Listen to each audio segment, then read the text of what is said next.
À la une de l'actualité de ce samedi soir, fin aujourd'hui des activités du panel de haut niveau de l'Union africaine sur l'égalité de genre et l'autonomisation de la femme. La rencontre s'est soldée par des recommandations du comité scientifique.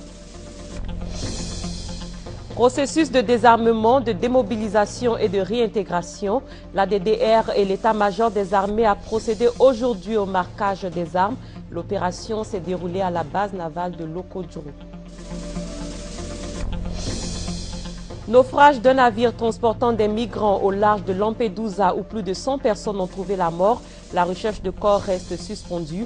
Les autorités évoquent l'agitation de la mer de l'île.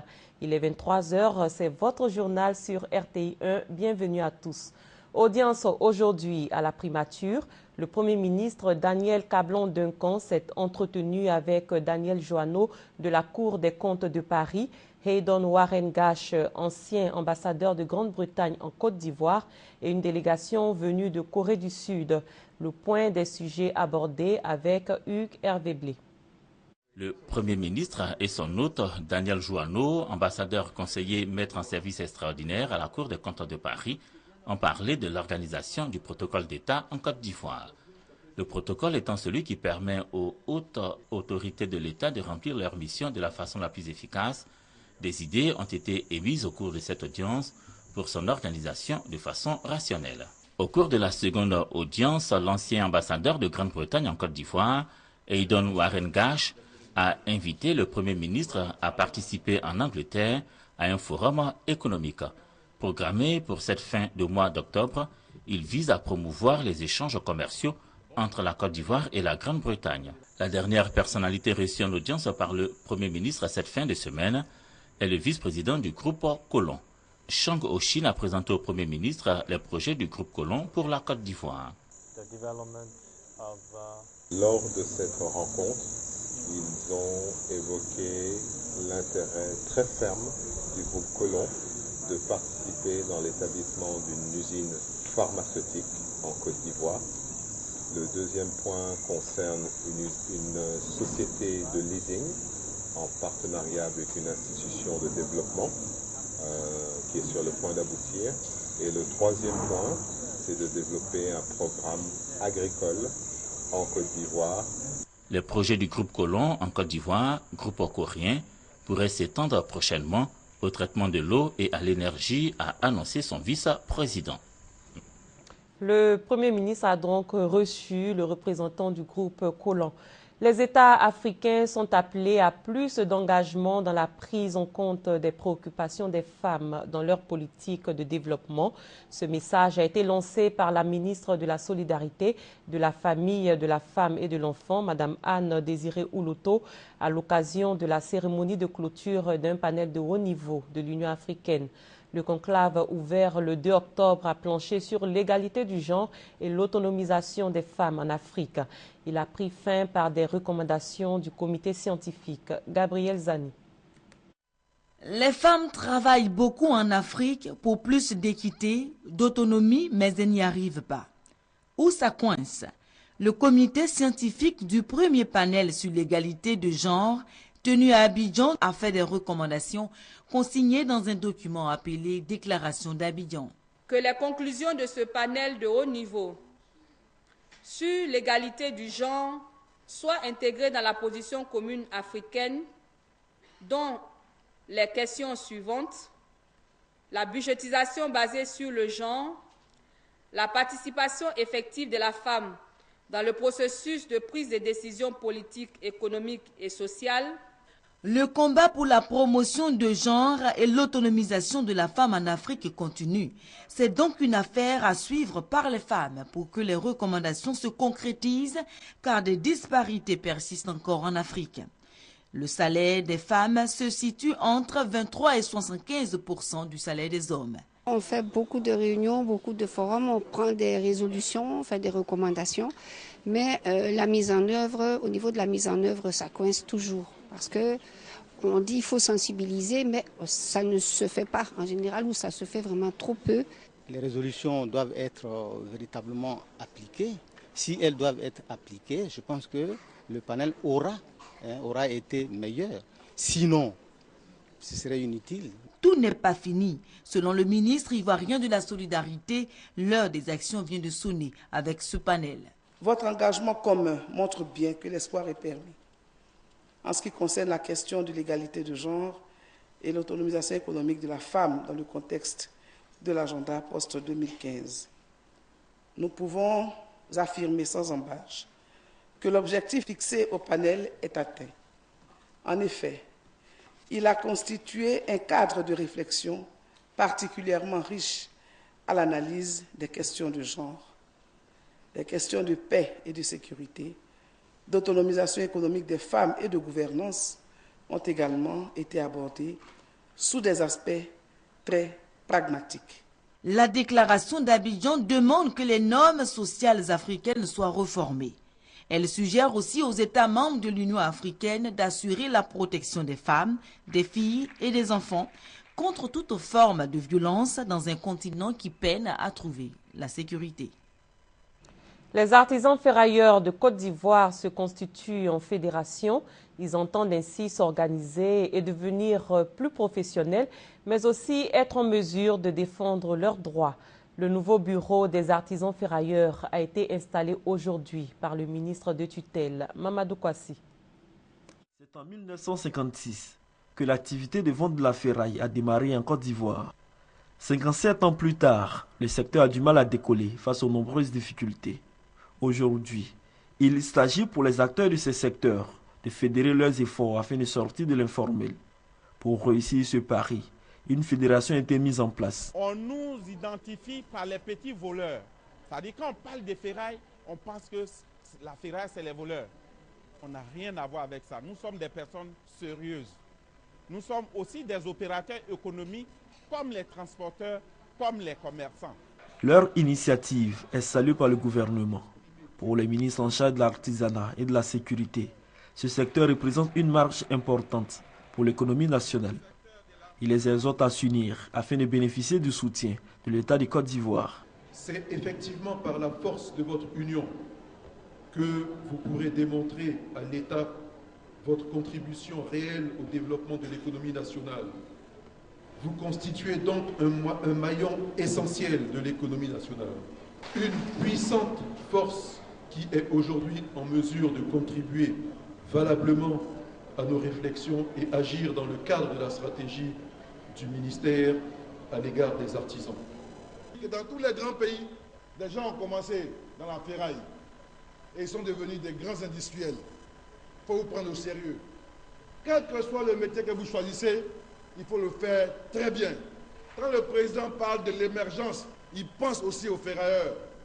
En 2014, les chantiers vont commencer à sortir et avoir des résultats qui vont impacter votre vie au quotidien. Progressivement, tout le monde va s'en sortir. C'est ça qui est important. Il faut qu'il y ait une vision pour chacun. Il faut qu'il y ait un horizon pour chacun. Il faut qu'il y ait une perspective pour chacun. Pour qu'il y ait un lendemain meilleur pour chacun et pour l'enfant de chacun. Estimé à plus de 30 000, les ferrailleurs exercent sur plusieurs sites dans le district d'Abidjan et à l'intérieur du pays. Des sites qui ont besoin d'être modernisés afin d'offrir plus d'emplois et un service de qualité aux populations. Parlons sécurité à présent. Le processus de désarmement, de démobilisation et de réintégration est plus que jamais une réalité. Une vaste opération de marquage des armes vient de débuter à la base navale de Lokodjro. 150 armes ont déjà été marquées. L'opération concerne l'ensemble du territoire national et c'est une initiative de l'ADDR et l'état-major des forces républicaines de Côte d'Ivoire. Abou Sanogo. L'opération de marquage des armes a démarré à la base navale de Lokodjro avec le groupement de sécurité du président de la République, GSPR. Elle consiste à incruster sur l'arme le logo de la CEDEAO, le code de l'unité à laquelle l'arme appartient ainsi que le numéro de série. L'opération permet d'identifier par la suite l'utilisateur de l'arme. Pour le commandant second de l'unité de sécurité du président de la République, cette opération participe à la réforme de l'armée. Que les gens comprennent aussi que la Côte d'Ivoire n'est pas en maille de tout ce qui est de tout le processus au niveau de la CEDEAO. C'est une décision qui a été prise par l'ensemble des chefs d'État de la CEDEAO et donc la Côte d'Ivoire doit se lancer dans ce processus. Il faut que ça commence quelque part. Le directeur de l'autorité pour le désarmement, la démobilisation et la réintégration, ADDR, est satisfait du déroulement de l'opération.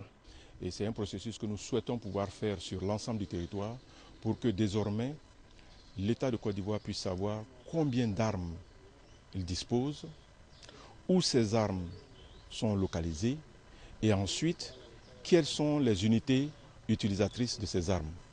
Et c'est ce qu'on appelle le processus de traçabilité. Ça va d'une part décourager les vols, ça va décourager les trafics et ça va également permettre de constituer une base de données fiable quant aux armements et aux arsenaux des pays. Le marquage d'armes permet d'établir la responsabilité des commandants quant à l'affectation et à l'utilisation des armes marquées. Le processus s'étendra sur l'ensemble du territoire national durant tout le mois d'octobre. L'ONUCI et la Commission nationale de lutte contre la prolifération des armes légères et de petit calibre comme notre ALPC, partenaires de l'ADDR, ont pris part à cette cérémonie de marquage des armes. Direction Ayamé, où les populations ont été célébrées par leur maire et le conseil municipal. La commune était en fête. La cérémonie d'hommage a eu lieu à l'hôtel de ville de la commune. Elle a été parrainée par le directeur de cabinet du président de la République, Patricia Omoetia. Située à 140 km d'Abidjan, au sud-est de la Côte d'Ivoire, la commune d'Ayamé est en fête. Le conseil municipal rend hommage à l'ensemble des populations pour leur esprit d'initiative et de paix, mais également pour le développement de la commune. L'année dernière, une école a été déboîtée. Les enfants ont dû faire la double vacation pour finir l'année. Nous sommes dans une situation où nos enfants, nos petits frères, vont rester sur la touche. Monsieur le parrain, toute la population vous regarde, vous tend la main pour qu'une aide soit rapidement trouvée. Fils de la région et parrain de la cérémonie, le ministre Amontano Marcel loue le courage des populations qui œuvrent tous les jours malgré les difficultés qu'elles rencontrent sur le chemin du développement. Ces attitudes sont les marques de citoyens qui appartiennent à un pays qui progresse, a-t-il indiqué. Parmi les doléances, la plus urgente, c'est la toiture de l'école. Puisque des enfants ne vont pas à l'école, ou bien ils vont par rotation.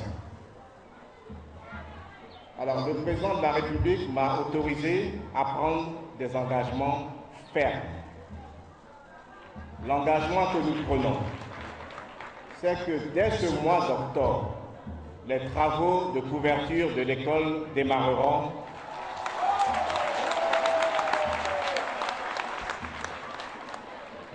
Et les enfants pourront reprendre le chemin de l'école. Un terrain de football et l'extension du lycée font partie des projets que retient le directeur de cabinet du président de la République. Cérémonie marquée par des dons aux populations et des présents aux maires et aux parrains en signe de reconnaissance et de gratitude. En politique, la bataille pour la présidence du PDCI est lancée depuis jeudi au Palais des Sports de Trècheville. Les trois candidats en lice, le président Henri Konan Bédié, le secrétaire général sortant du parti Alphonse Didier-Madi et le président de la JPDCI Kouadio Konan-Bertin ont tenté une dernière fois aujourd'hui de convaincre les congressistes électeurs à opérer leur choix. Pour rappel, le verrou de la limitation d'âge a été sauté vendredi par le Congrès. Deux structures unissent leurs forces pour favoriser la création d'emplois.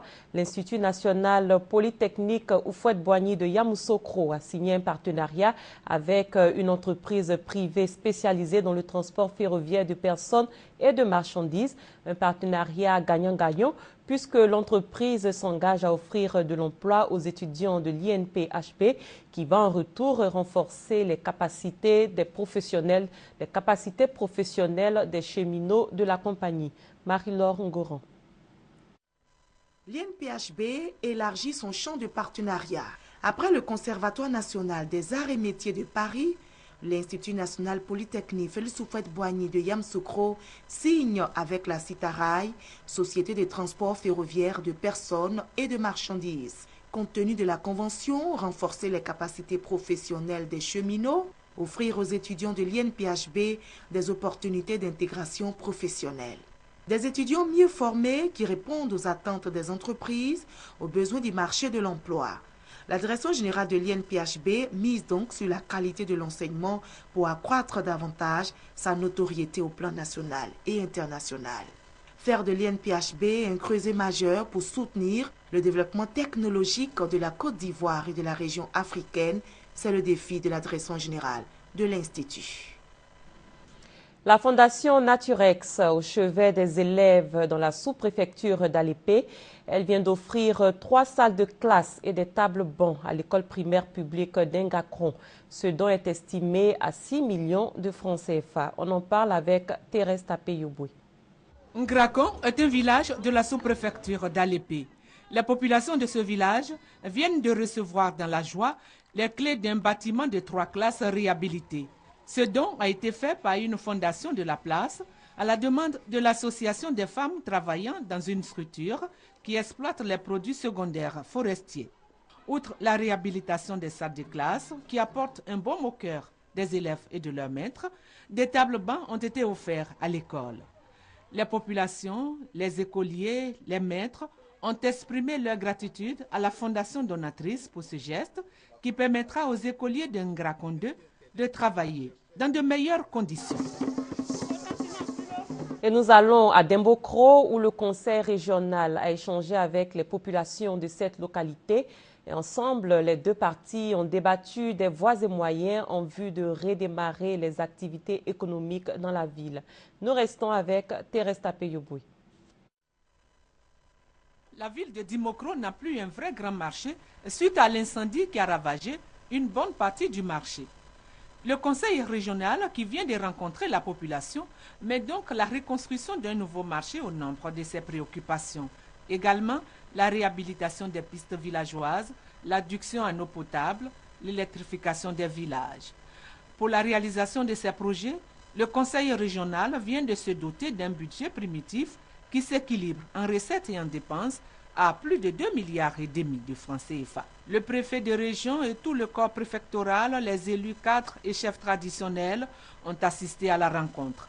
Un comité économique et social a été mis en place.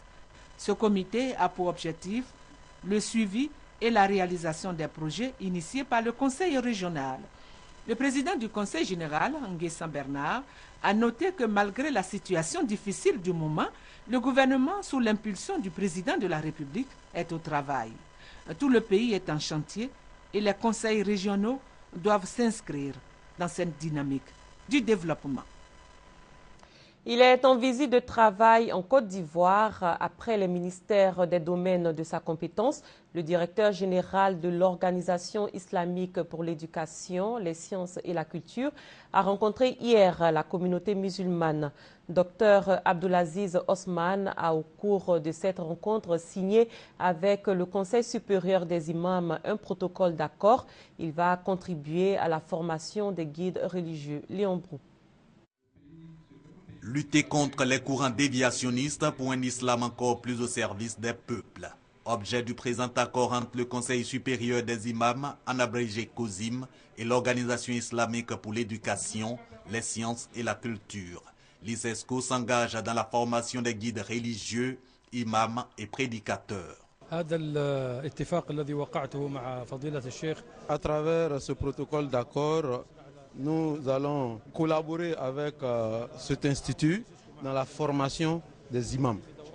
Et également, nous allons participer à l'organisation de colloques, de séminaires et de rencontres afin que nous puissions donner les outils intellectuels pour que l'islam transmis soit un islam modéré et en plus qu'on puisse donner les moyens intellectuels aux imams pour qu'ils puissent orienter la jeunesse, n'est-ce pas, et les éloigner de tous ces courants déviationnistes et de tous ces courants violents qui sèment la terreur ça et là. La modération dans l'islam, compte tenu du cours magistral du directeur général de l'ISESCO à la communauté musulmane.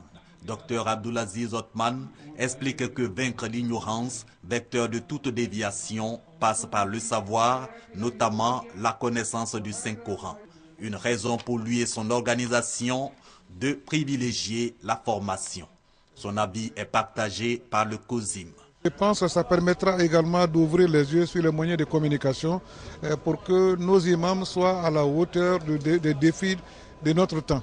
Si possible aussi, l'octroi des bourses à des gens qui veulent faire des études supérieures pour mieux approfondir leurs connaissances. Bénéficiaire de l'accord entre le COSIM et l'ICESCO, l'Institut international de l'imam en Afrique, en abrégé 3I Afrique. L'école créée après l'adhésion de la Côte d'Ivoire à l'ICESCO forme sur place les guides religieux d'Afrique de l'Ouest.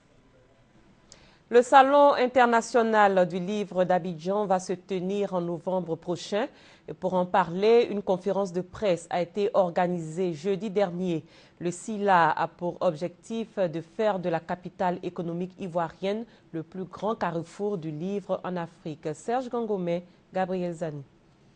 Destiné à faire la promotion des éditeurs, des écrivains et de toute l'industrie du livre, le SILA, Salon international du livre d'Abidjan, connaîtra des innovations cette année. Il s'agit entre autres d'espaces permanents de lecture, d'espaces de lecture pour enfants et de la participation d'un pays invité, le Maroc.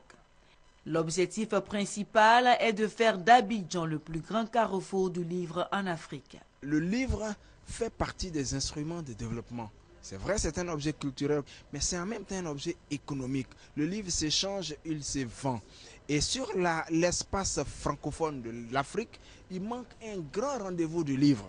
Et nous voulons que Abidjan soit ce grand rendez-vous-là. Nous avons de grands éditeurs locaux, donc c'est déjà un atout. L'initiative du salon est saluée par les éditeurs. On souffrait beaucoup du fait qu'il n'y ait pas ce salon-là pendant bon nombre d'années. C'est une opportunité pour nous parce qu'on pourra aller à la rencontre de notre public. Les auteurs que nous avons dans notre catalogue pourront aller à la rencontre de leur public au travers de dédicaces, au travers d'ateliers d'écriture, au travers de conférences. Au dire du conférencier, ce sont plus de 20 milliards de francs CFA que l'industrie du livre récolte chaque année de ses productions.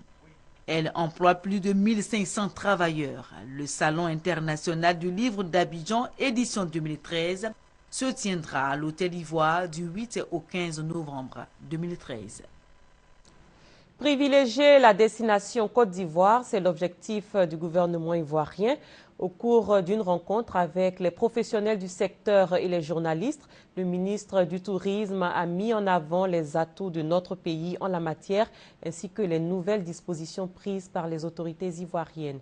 Mamadou Kouassi. C'est l'ambassade de la Côte d'Ivoire à Paris qui a accueilli cette rencontre du ministre du Tourisme et les tours opérateurs. Il s'agissait pour Roger Kakou de rassurer les professionnels du tourisme et surtout présenter les nouvelles dispositions prises par le gouvernement ivoirien afin de promouvoir le tourisme. Au nombre de ces dispositions figure, selon le conférencier, l'amélioration de l'indice de sécurité, la réhabilitation et la construction de complexes hôteliers, ainsi que la reprise des vols intérieurs par Air Côte d'Ivoire à partir de novembre 2013.